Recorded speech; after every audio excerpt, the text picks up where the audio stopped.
Good morning, peasants. Welcome to another episode of The Peasant's Perspective. It is February 19th. That's what time it is. Yes. Wow. 1 month ago, I was pretty much just sweaty palms and looking around. What's Trump going to do tomorrow? What's Trump going to do tomorrow? What's Trump going to do tomorrow? Speaking of, so let's talk about some political dynamics out there as you hit the street. So I've been back close to a month now, and I've yet to meet a hater. And in the time before I got incarcerated, I really didn't meet any haters. And since I was incarcerated, I did meet a few haters, but they were few and far in between. Well, this right here is an encounter with a hater. So what this is this is right outside of an election station, and this is typically outside of these at a certain number of feet away from the front door and all those rules. There's a Republican and a Democrat handing out sample ballots. Okay. So this is the Republican handing out sample ballots, and this is one of the local constituents coming to say hi. People tried to overthrow the election. You might as well have been walking up to my head on the way to the polling station, putting a gun to my head, trying to tell me when to vote. You expect me not to take that fucking personally? You fucking try to overthrow elections with violence, and then you're out here among decent people. Thanks for what do coming you have out to say that, huh? What are your policy prescriptions? Have a nice day. You've already Fucking voted. rapist rights? Yeah. Involving yourself in people's fucking families and their fucking bedrooms? It's pretty wild. You fucking animal. Oh. You try to steal my vote next year? I'm gonna fucking remember you personally. Thank you. This guy's got issues. Yes, he does, right? Oh yeah, get out your phone. One-party consent state. Shitbird? Yeah, one-party state. You want a fucking one-party country. Hey, sir, how are you? You headed in to vote? Can I get your Republican sample ballot? Okay. Oh, my. So just the craziness that's out there, right? People like that, and you do meet them. I've met a handful of them. They're like, you're like, where are you living? Like, what reality are you in? Albatross. Yeah, and when everything's just kind of running smooth and the system's running, you can just be for one party or another. Which party's got better celebrities, endorsements, and, you know, take all those things into consideration. But when you are like neighbor to neighbor like that, and in a time like this when eggs are, what are eggs running right now? $9 a dozen or something stupid? Yeah. My wife has been saying every time she goes to the store, she pays attention to the stock levels. And she's like, you know, there is sometimes less stock for like weeks. And I'm like, yeah, that makes sense. It's kind of been that way since COVID. I don't ever remember that when I was younger. Yeah. You know, and it's not like I paid attention. So I can't make a conclusive statement there, but it sure feels that way. And I have this feeling, and I think it's basically showed itself in this last election cycle, is that a lot more people are conservative and have traditional American family values than we are led to believe on TV, clearly, right? So let's make this caveat before we do this. USAID and these other blob entities have been funding independent journalism, investigative journalism. They've been funding a lot of these mainstream publications, right, for a long time. And they've clearly been trying to push a certain worldview, right? Well, now, according to Gallup, this year, last year, whenever it was, trust in public media is down to like 31%. Okay. So what's happening is all that money is not chasing eyeballs. People are choosing to get their news probably mostly directly from the source through social media. You actually want to hear the person say it, or hear someone like me play a video of the person say it, and then form your opinion based on listening to that same clip all day long through podcast or news clips or social media clips or whatever it is, right? And on top of that, Donald Trump is a particularly peculiar person because he's a reality TV star. right? Yeah. So he knows how to play that day-to-day like media strategy thing. And so there's been a huge change. So this is Harry Enten on CNN, and this has had to be like the hardest thing for Harry Enten, because he comes in and he's like so excited and he's talking about the numbers, and it's just been like this wave. Right. Who's Harry Enten? He's the pollster on CNN, or he's the guy that always breaks down the polls. Okay. Right. On TV.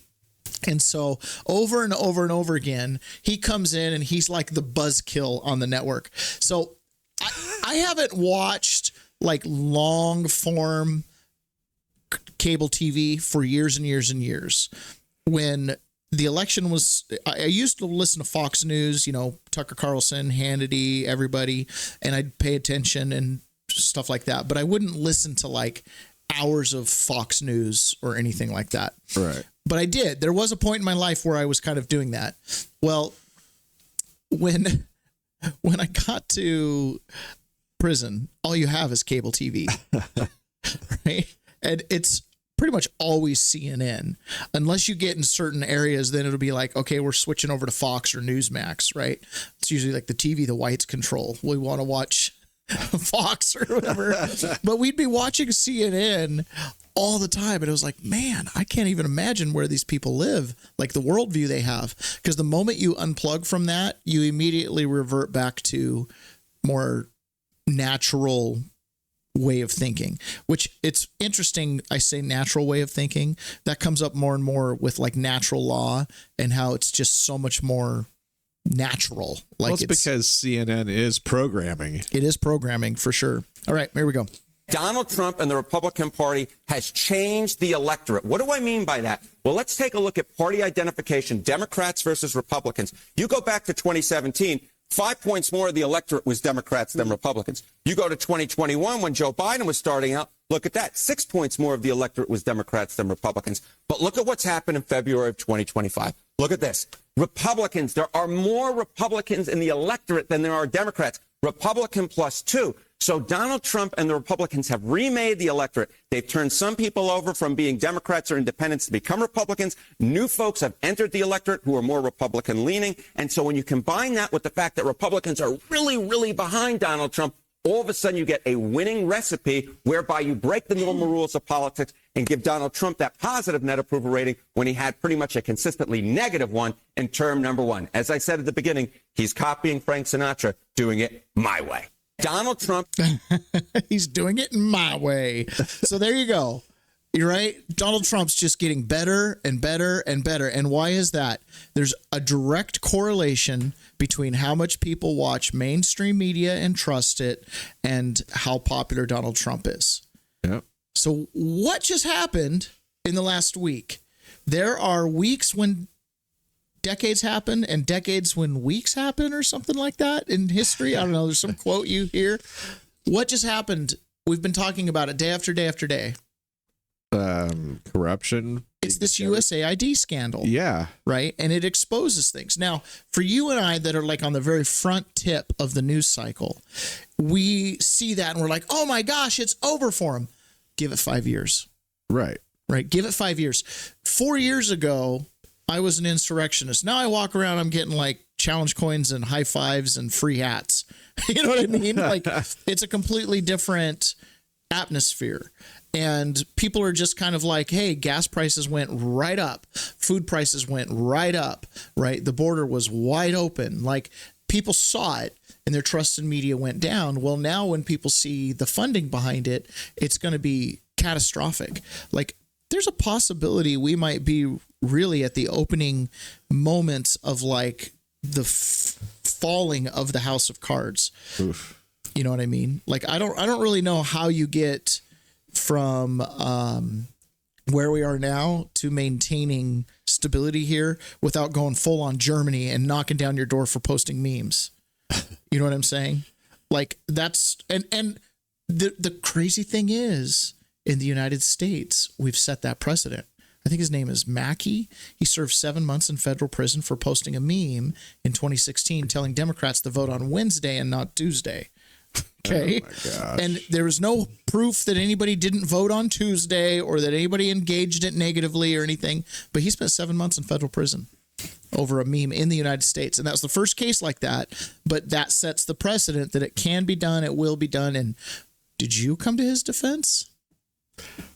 I didn't know who he was. That sounds ridiculous. Like people were going to get confused on what day the election was. That was the whole thing. It was like, we want your free speech, your posting of a satirical meme, a classic joke, right? Hey, whatever the other party is, don't forget to vote on the day late. Right. Right. Classic thing. Posted it. Oh, hey, you're trying to interfere in an election. This is, and they got him. This is Tucker Carlson's featured him a couple different times. Right. Okay. And he's one of the, in my opinion, of this new wave of weaponization of government. He's one of the early on targets. Right. He was one of the ones where it's like, we have to set a precedent to be able to go after your free speech online. So that's a little scary because that's just a stupid meme. Yeah. In fact, I kind of jumped ahead on accident to the free speech thing. Oh. But let's go ahead and talk about that right now. So here we go. This is Kat Tempf on Gutfeld Show talking about free speech. And this is kind of a no-duh thing. You're not going into like the deep political philosophy or theory or anything. Like, I'm not getting super excited watching Gutfeld. Okay. But it's fun. And every now and then they make these really prescient points. And she's distilled this concept into this little moment here. So let's watch. I really want to talk about the free speech thing because there's a huge misconception right now that makes no sense to me about what free speech is and who it's for. In recent years, there's been this misunderstanding that somehow free speech is a tool of the powerful. Yeah.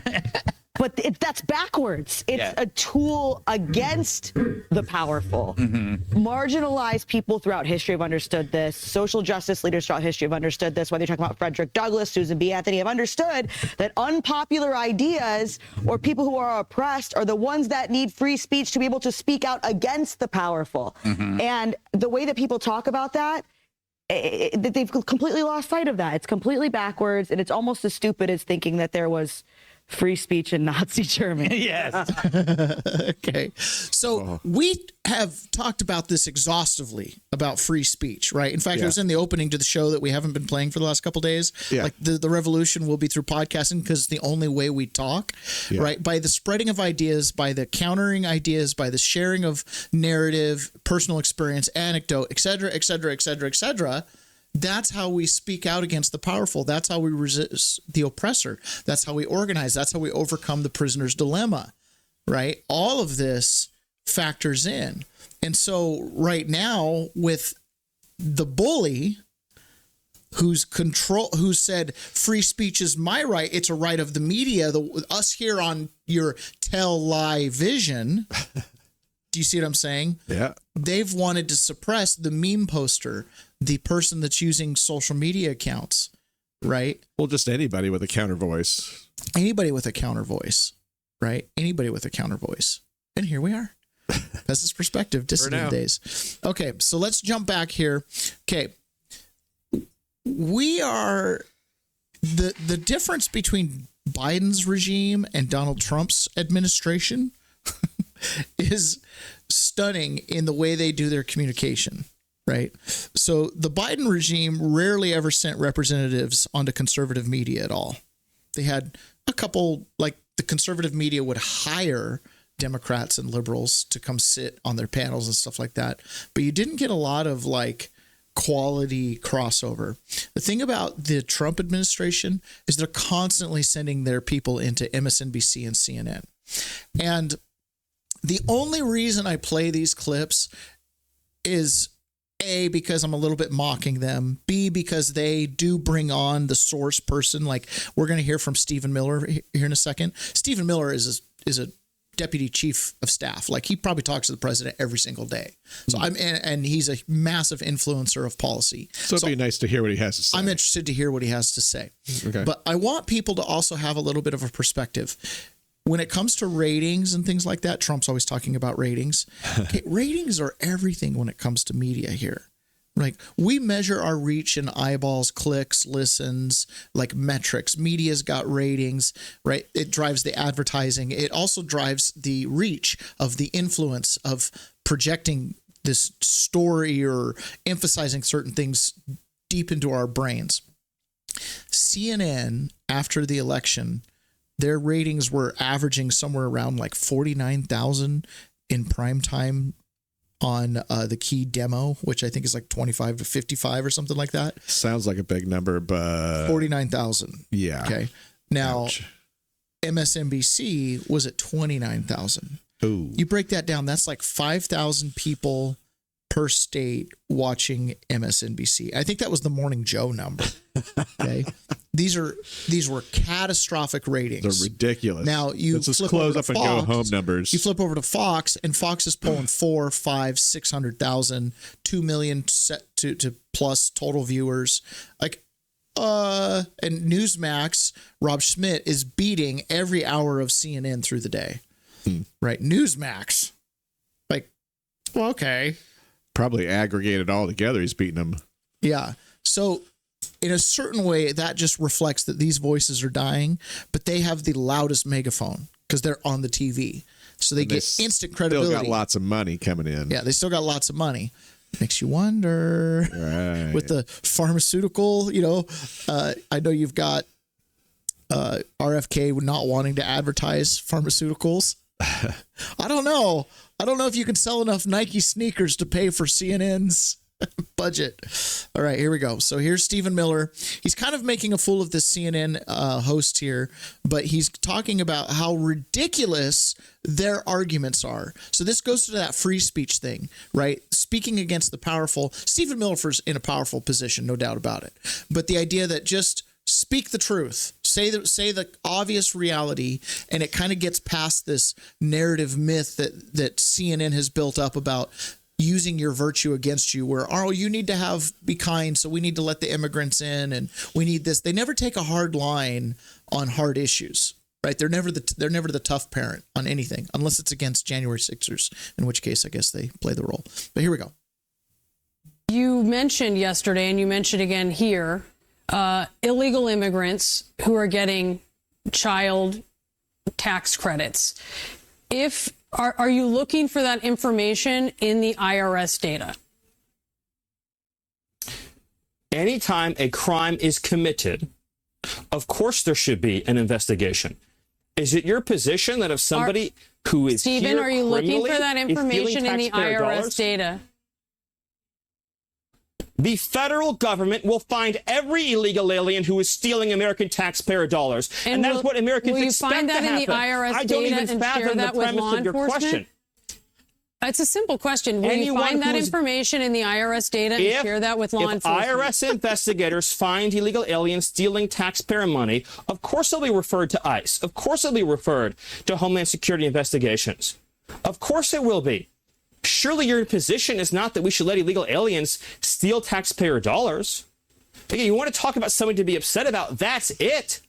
What do you think? The millions of illegal aliens who've also stolen Social Security. Illegal aliens in mass have fake Social Security numbers. They have fake identities. Those are felonies.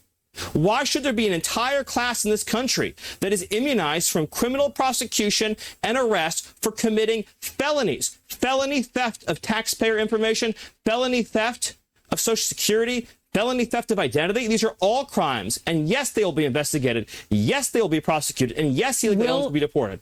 And you know what happens when those deportations occur? Just very quickly, is that Americans will get jobs, Americans will get benefits, Americans will get houses. Stephen, if they got a credit, a child tax credit, and they will be referred, you're saying, to ICE for that, and you would expect deported for that. Is that the position of the administration? If it is found that a crime has been committed, they'll be referred. If it justifies a prosecution, they'll be prosecuted. If it justifies a deportation, they will be deported. This steal taxpayer dollars. This is classic, right? They've committed a litany of crimes to collect our money. Right. But you would deport them over that? I'll put them in jail over that. I would put you in jail for doing that. Why wouldn't I send them back to Guatemala? Yeah. Well, I don't understand.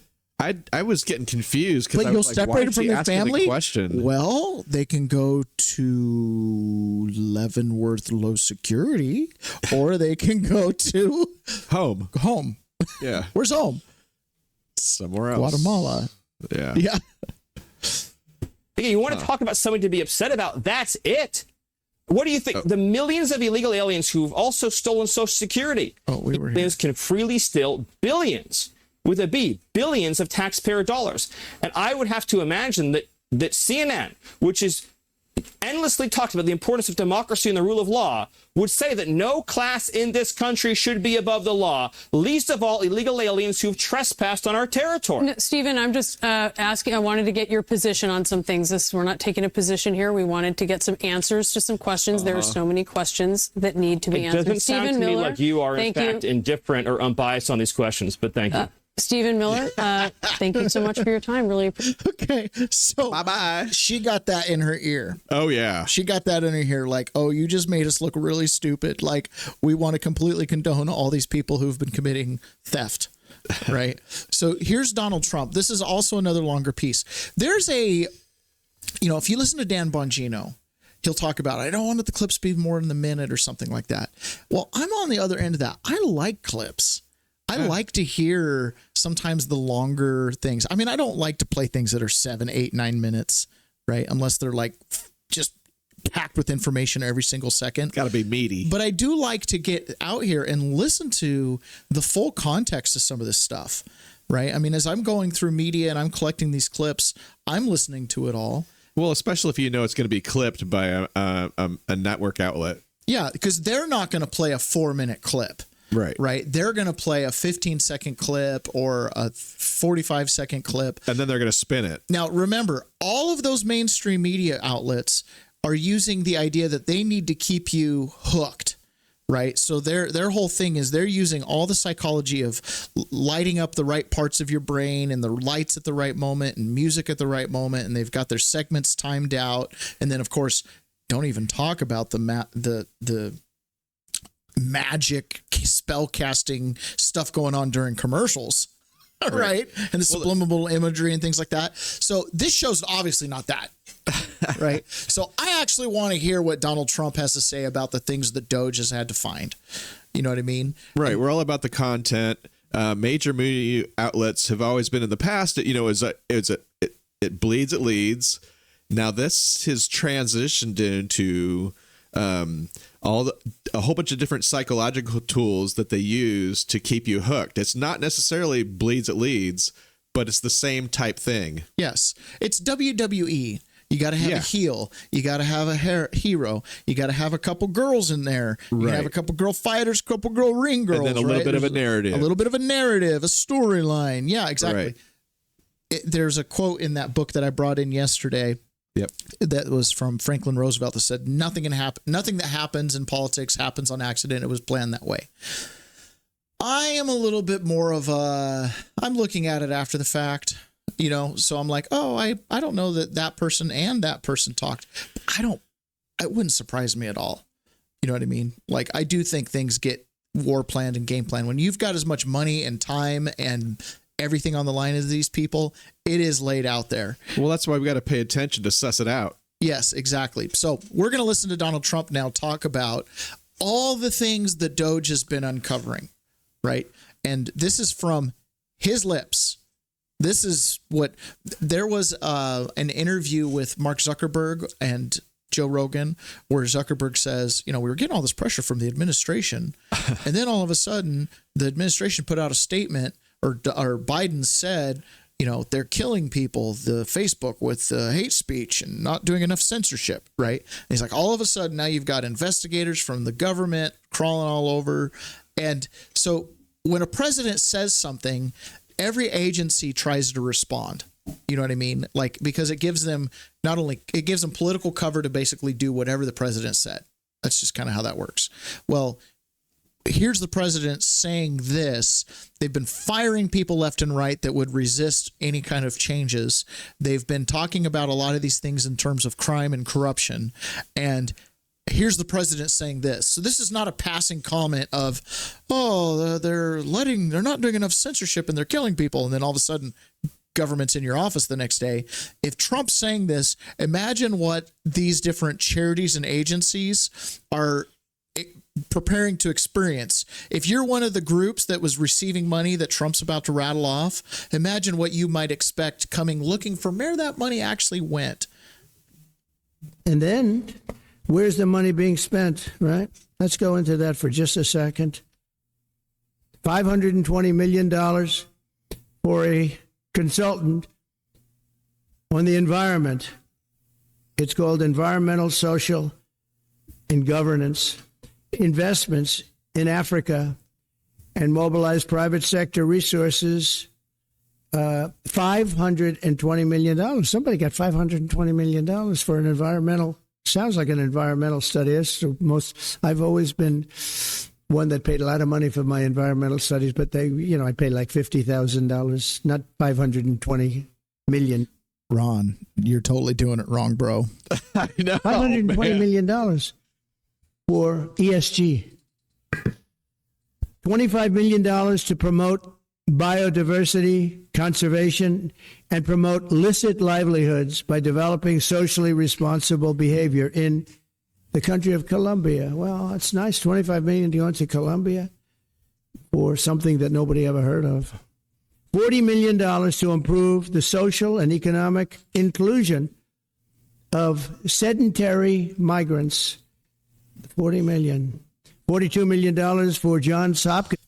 Is that $40 million for fat ass migrants? That's what it sounded like. It's a great place to research and drive social and behavior change in Uganda. We're the baddies, but they're the fatties. 42 million. What about us? What about social change in our country? $70 million for a center at Purdue to research university-sourced, evidence-based solutions to developmental challenges. I mean, these are massive numbers on things that nobody ever heard about. $10 million for Mozambique voluntary medical male circumcisions. $10 million for circumcisions in another country. $9.7 million for UC Berkeley to develop a cohort of Cambodian youth with enterprise-driven skills. In other words, let's teach them something about enterprise. What about our people? All right, I'm still hung up on the circumcisions. So when they come asking where that money went, is there going to be like an accounting of how many Mozambique boys got circumcised by taxpayer dollars? How do you audit that?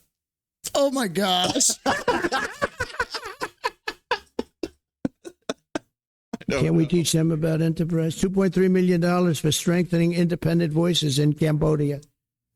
$32 million to the Prague Civil Society Center, which is a very liberal group of people. Wonder how much of that money came back to the people that approved it. $14 million for improving public procurement in Serbia. $486 million to the Consortium for Elections and Political Process Strengthening, including $22 million for inclusive and participatory political process in Moldova, and $21 million for voter turnout in India. Well, why are we giving $21 million to India? They got a lot of money. They're one of the highest taxing countries in the world in terms of us. We can hardly get in there because their tariffs are so high. I have a lot of respect for India. I have a lot of respect for the prime minister. He just left, as you know, 2 days ago. But we're giving $21 million for voter turnout. It's voter turnout in India.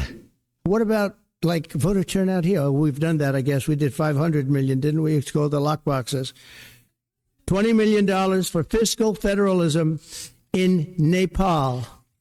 Listen to these numbers. This is all fraud. $19 million for biodiversity conservation in Nepal. $1.5 million for voter confidence. We want to give them confidence in Liberia. $14 million for social cohesion in Mali. $2.5 million for inclusive democracies in South Africa. $47 million for improving learning outcomes in Asia. Asia's doing very well. They're doing a lot better than we do in the schools, aren't they? $2 million to develop sustainable recycling models to increase socioeconomic cohesion among marginalized communities in Kosovo and Eskali and in Egypt. We're talking about hundreds of billions of dollars. I could, by the way, I could read this all day long. I could go on all day long, and you'll see that's just that. And then, yeah, wow, tons of money. So I think I saw his list that he brought with him had like 421 on it or something. Large number, doesn't matter. So the president's like reading all this out. How do you think you'd feel if you were one of those organizations right now? Well, I thought it was funny how he said a few of the things like, oh, I wonder how much of that money came back. You know, when he asks a question like that, he usually knows the answer. And by saying it that way, he's letting people know that he knows. Yeah. Well, I mean, this is basically the net result of having a couple decades of aid applications sounding about like this. He is going to make so much money from the liquidation, he's going to be freed up to do something much more important. David has generously offered to donate $1 million in matching funds to a cause that's very dear to me. So for the next 3 years, I'll be traveling overseas, concentrating all of my efforts on educating, mentoring some African, some Asian, but mainly Eastern European women. I had no idea how pervasive this problem was until Bob explained it to me. Oprah Winfrey's Leadership Academy and other schools like it, while wonderful, end with high school. I want to see these girls right through college, especially the gymnasts. They've lost so many years of crucial education to perfecting their bodies, muscle groups the rest of us can't even fathom. Gymnasts. You're going to seek out uneducated gymnasts. Yeah, so I'm hoping to identify some truly exceptional women who show great promise. $1 million. That show's so great. Okay. So things are always happening. So the next little bit we're going to talk about, well, before we jump into this and I start anything, let me mention a couple things here so I'm not rushing it out the door at the end. You can find us, or me, I guess, on Twitter at Gone 4 months, Gone 4 months. And you can find the show's page at Peasants Per, P-E-R, Peasants Per. And you can go to our website, peasantsperspective.com. Currently that website, and we'll probably leave it this way for a while, is letters, essays, things I wrote while I was in prison. It has the podcast that we did after January 6th is up there. You can see what our old studio looked like and what this one hopefully will look like soon again, and how we were set up before. You can hear my story, of course, which I've never recanted, and is what it is. So anyways, that's there. So yeah, there, got it out. Check it off the list. Whew, geez. And of course, support the show. Subscribe, like on the Buzzsprout website. You're going to have to figure out how to find it there, but you can subscribe to the show. And on the peasantsperspective.com, there's a link to the Give, Send, Go where you can help us, me, my family, basically restart after the government basically stomped us. But like cockroaches, we rise again. The deplorables are back. All right. So this is Ilhan Omar getting kicked out of the Foreign Affairs or House Foreign Relations Committee. This is pretty good thing. Pretty good thing. So this is the vote on that. And this is what Marjorie Taylor Greene had to say about that. This vote, the ayes are 218, the nays are 211, with one answering present. The resolution is adopted. Censuring Representative Ilhan Omar of Minnesota.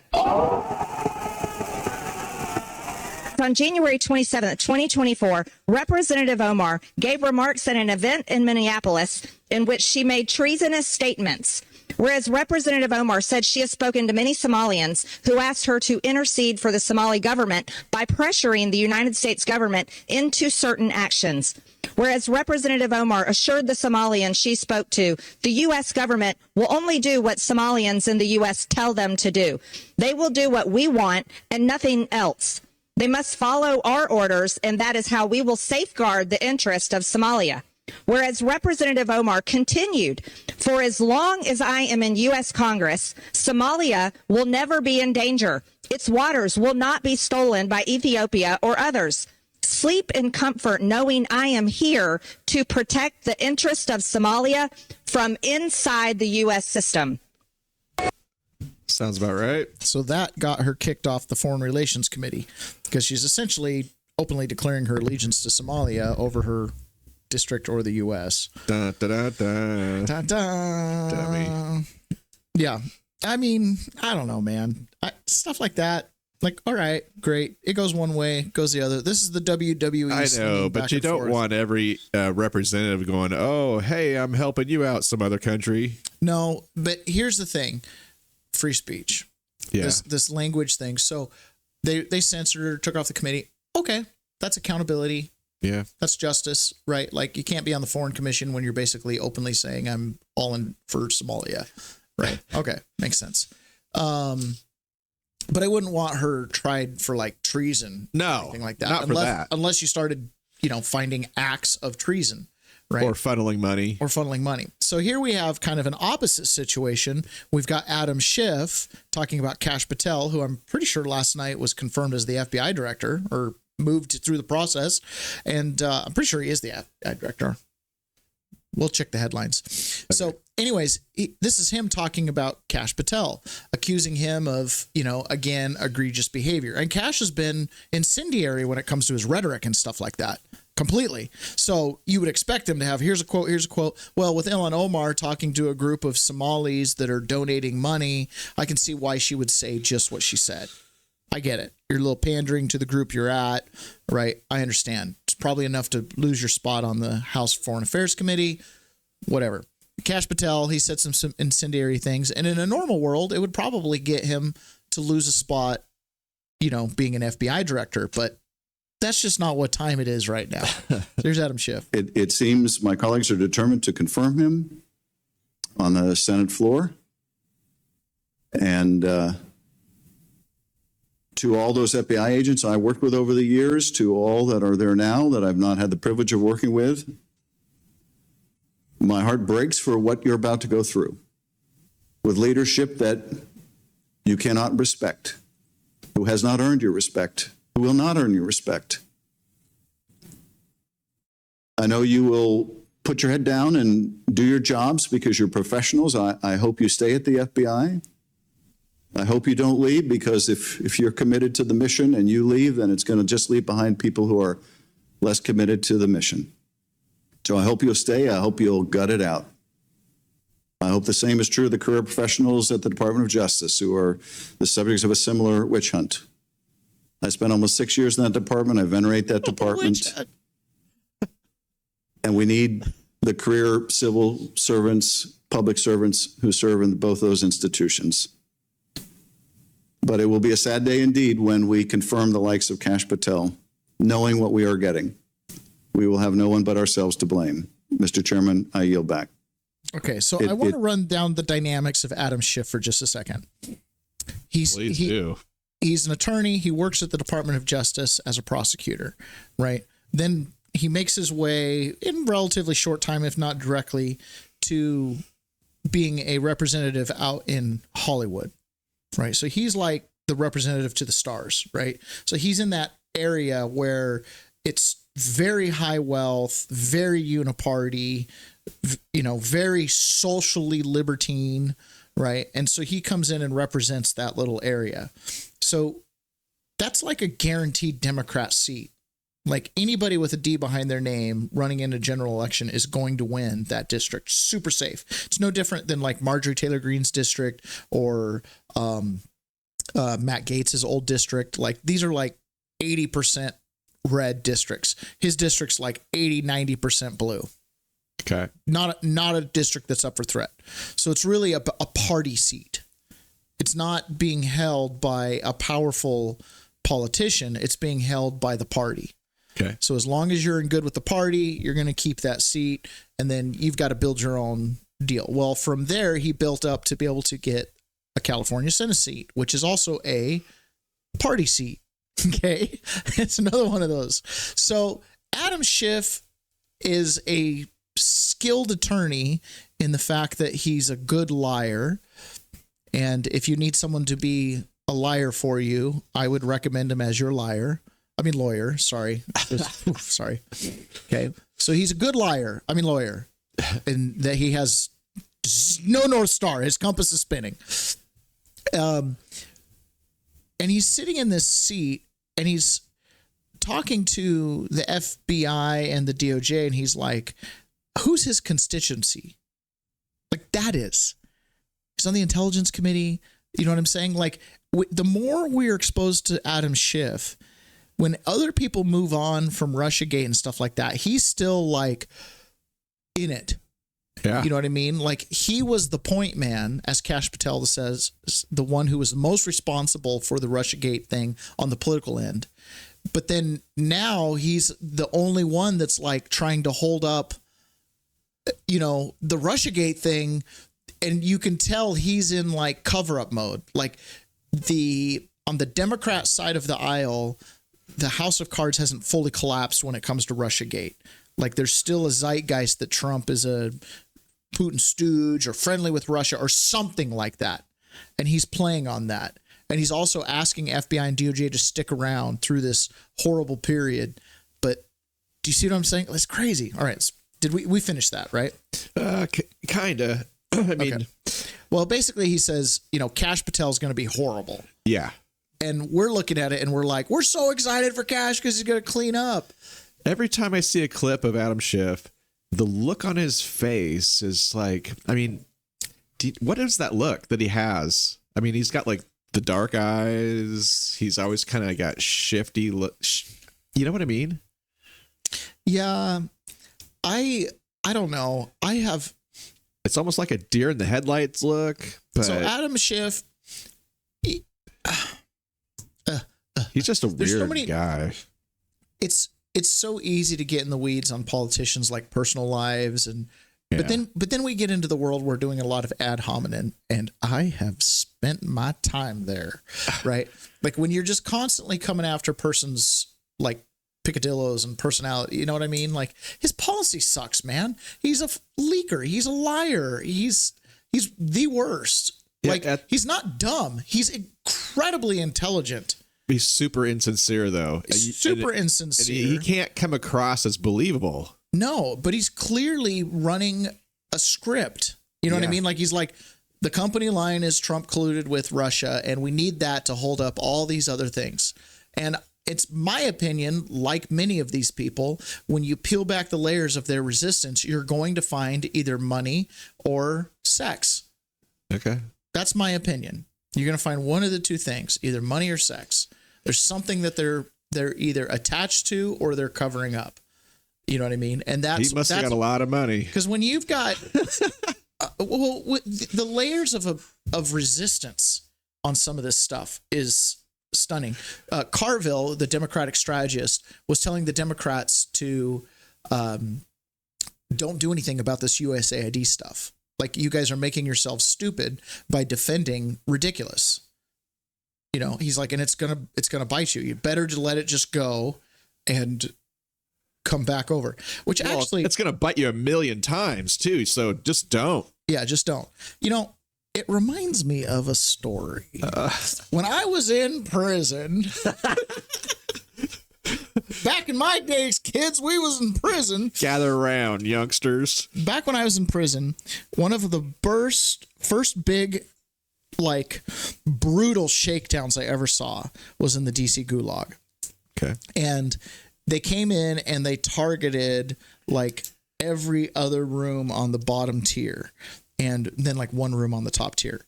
And it ended up being all the guys that were working on orderly. Like, they were the guys that could come out during lockdown to mop and sweep, and they got some extra TV time and stuff like that.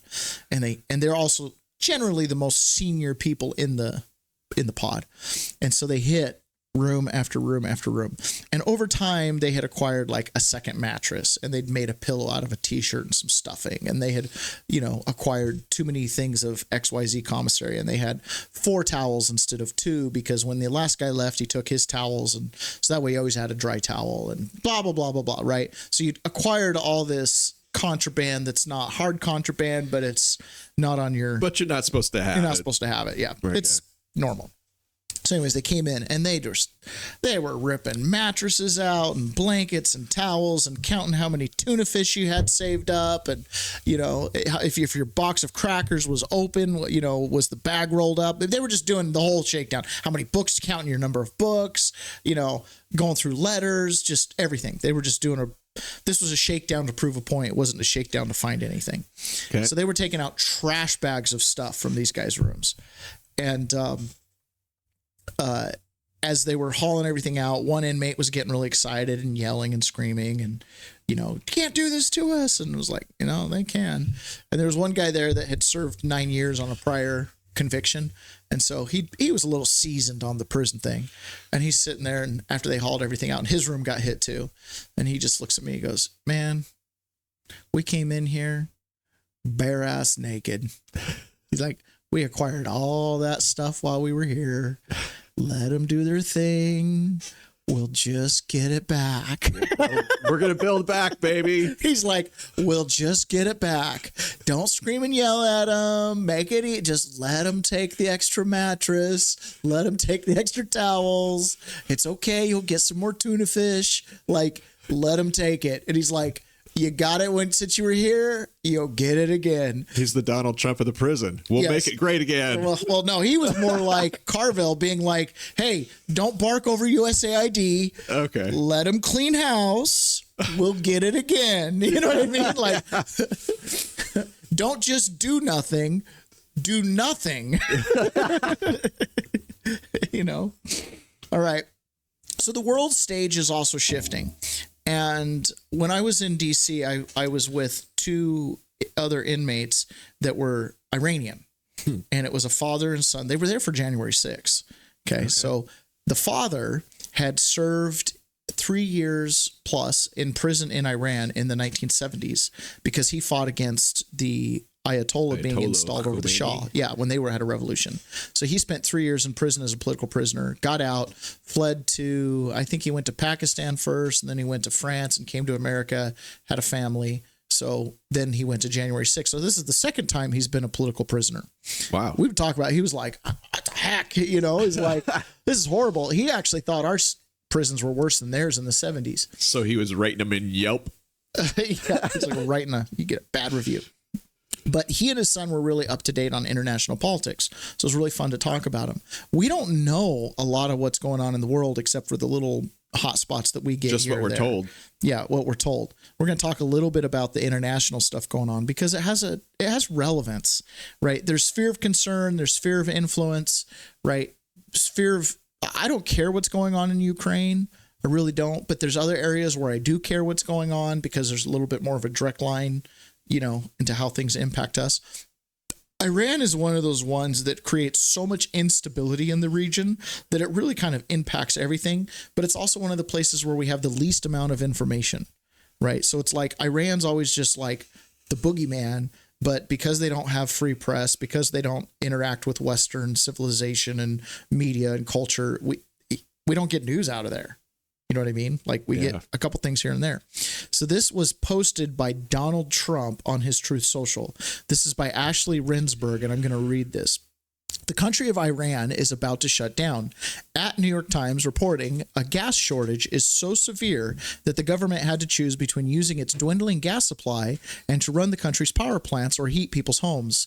It chose the latter, which means the country is not producing electricity. The presidential compound has no lights, food, and medical protection. Facilities are shut. Factories have ground to a halt.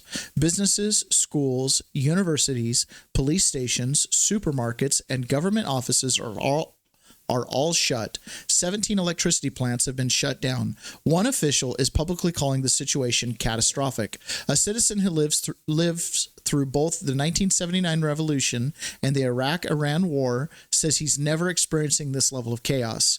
Given how dire this is and the cascading nature of events when they get to this point, this is very likely to get much worse. This is happening right at the moment the Islamic Republic underwent the biggest defeat it has suffered since the Islamic Republic was established.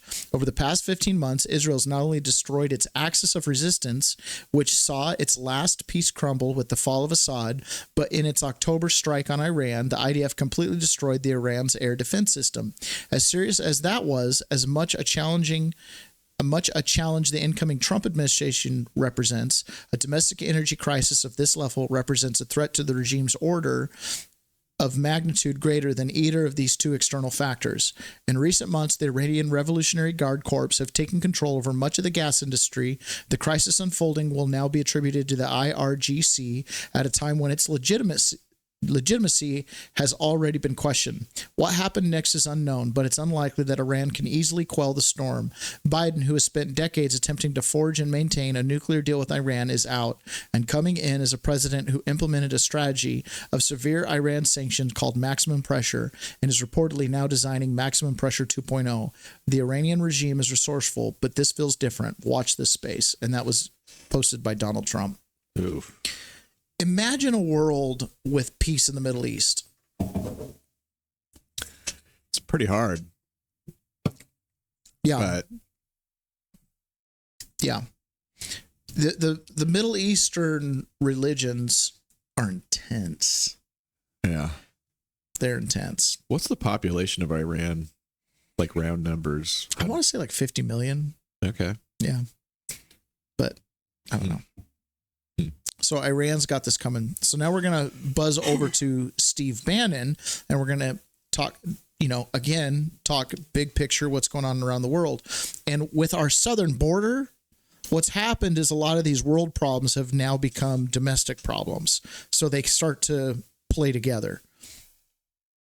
He is not trolling the Canadians. He's certainly not trolling your prime minister, who he refers to as your governor. So the part that I think a lot of Canadians wouldn't get, and first off, people will be angry, and there's a very emotional response. And Donald Trump, by talking about the 51st state and the tariff issues, may actually help reelect Trudeau's Liberal Party with Mark Carney as the new leader. But the part that a lot of Canadians would be scratching their heads at and saying, well, that doesn't make any sense.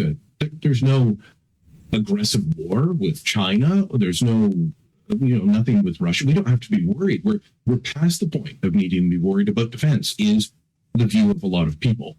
The view of anybody that thinks that is sound asleep. And let me wake them up. Number one, let's go back to World War II, of which, remember, Canada has shed more blood per capita than probably any democracy in the West in pursuit of freedom. Okay? The bravery and courage of the Canadian people can't be questioned. It's unbelievable what you guys have done.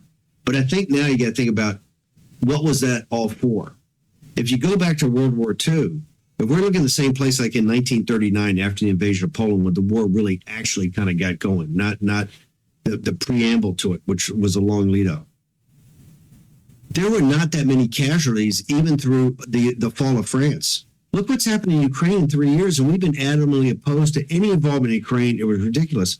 As President Trump reiterated today, 1.5 million people have either been slaughtered or wounded in this war. 1 million Ukrainians and 500 to 750,000 Russian troops. Ukraine looks like Kiev. If you look at the carnage that's going on, you throw in the Middle East, it's far greater than the early years of the Second World War, and we saw how that ended. If you also look at the Chinese Communist Party, unrestricted warfare, the Chinese Communist Party has been at war with the United States since May of 1989. Xi said it, the People's War. They're doing it through cyber, they're doing it through political warfare, they're doing it through information warfare, they're doing political interference in Canada. Canada, you guys are much far. Look, as badly as we're infiltrated, Canada's actually worse, and Trudeau's exacerbated this. This is something the Canadian people got to wake up to. You're losing your sovereignty as you speak. That's why your crisis on your northern border. The irony in Canada, given everything through valor of arms and courage that you've defended, now what was always strategically your greatest, the thing you had greatest, which was your northern border and kind of the Arctic, now becomes your greatest exposure to actual losing territorial integrity and sovereignty of the Chinese Communist Party, which has already infiltrated Canada. Look at Huawei. Look at all the situations in Canada. They're at war just because, remember, in Chinese Communist Party doctrine, if they have to start shooting, like Sun Tzu, if they have to start shooting, they think the kinetic part, which has already started in Europe and Ukraine, the kinetic part of the war is where they don't want to take on the foreign devils, right? Because the foreign devils know how to man up and know how to fight. What they want to do is unrestricted warfare, is defeat the West even before any guns are fired. And they're quite far advanced in the United States, and I would argue they're farther advanced in Canada. So people sit there and go, well, not really a war. That's like people in Europe in 1930, in the summer of 1939, sitting there going, we're actually not at war. It's a beautiful summer here. And the clouds of war were all over them. They just couldn't see over the horizon. So we've talked about that like for years now. Is, people think that we're not at war, everything's good, but really, what time is it?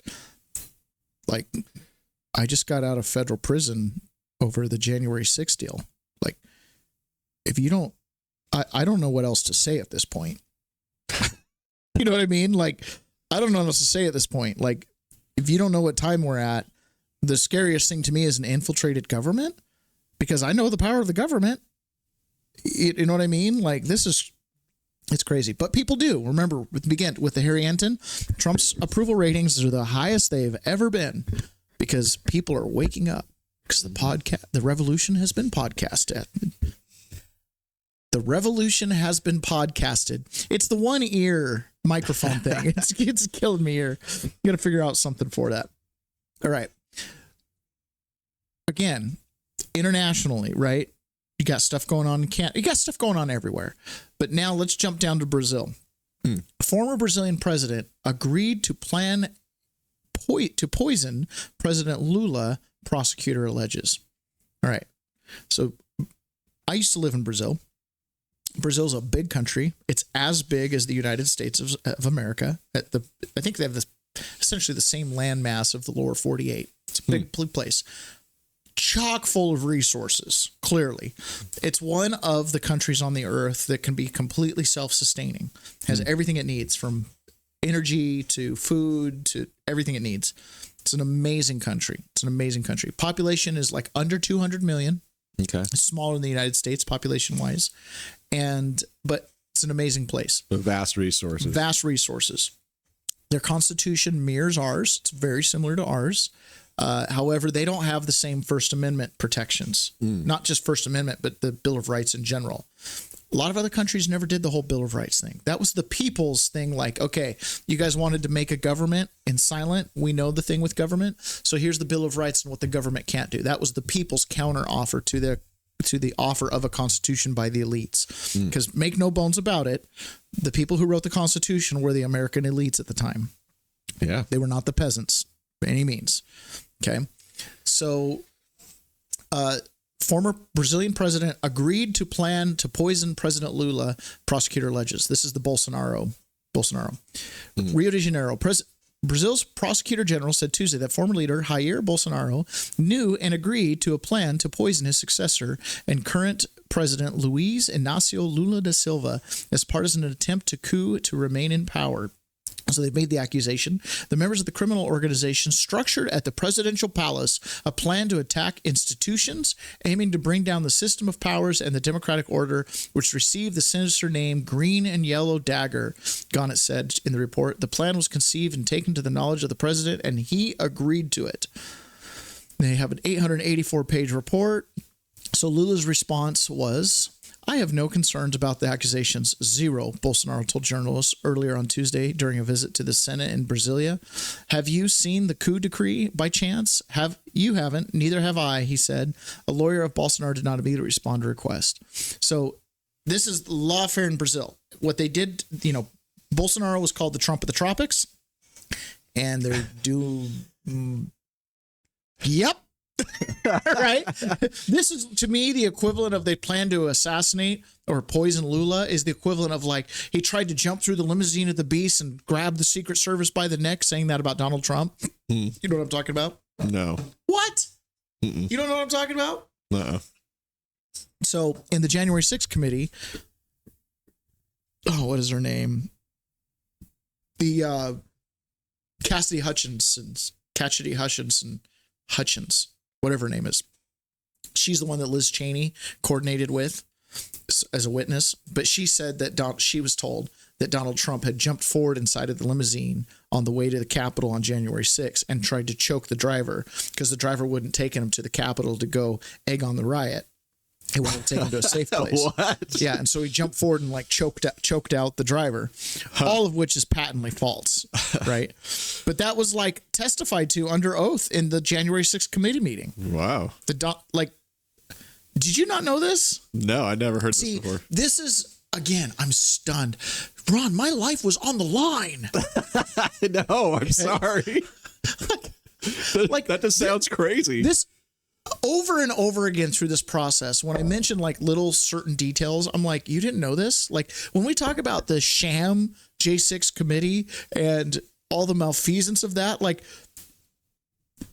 it was so bad. Well, I know that I just don't know all the details. Staffer went under oath and said that Donald Trump leapt forward in a limousine, the Beast, and choked out the Secret Service driver on January 6th, heading to the Capitol. Okay. Is he okay? That's how theatrical January 6th became. Okay. When they say, I led the riot, had I not shown up, January 6th wouldn't have happened. That's how theatrical they had been. I know there was a lot of theater whole thing. And there was a lot of bullshit going on. I just don't know it all. There's too much. It's crazy. But this is the same. To me, this looks the same. They're going to construe this as like somebody did a contingency plan for martial law and they showed it to Trump and Trump went, whatever. Or, hey, I like this, like this, like this. What, something to that effect, right? Yeah. But they're doing lawfare against Bolsonaro because he's probably a shoot-win to win the next election down in Brazil. All right. And then Trump has instructed the DOJ to terminate all remaining Biden-era U.S. attorneys. Whoa. This is not an unusual thing. This has happened. I think Clinton fired all the attorneys. Obama did it. I think Bush even did it. Trump did not do that his first trip. Right. I'm glad he did it. I think when you're a U.S. attorney, you pretty much know it's like a 4-year stint, and then you either get reassigned or you go do something else. Yeah. But I got the hiccups. That's probably not good for radio. We're over an hour. Okay. All right, guys, let's just refresh our news feed here. Just see if there's anything. Nope, doesn't look like it. All right. You guys, we've had a great day today. I thank you for joining us. And don't forget, you can find me at Gone 4 Months on Twitter. That's with the number 4, Gone 4 Months. Or you can find the show's page at Peasants Per, P-E-R, and please check us out online at peasantsperspective.com. And don't forget, on Friday, we'll be interviewing Chris Worrell, my fellow J6 inmate, and we were together in D.C. He ended up at the medical prison in Butner in North Carolina. So we're going to be sharing our experience of having both served time in federal medical prisons. All right. Thank you guys so much. We'll talk to you tomorrow.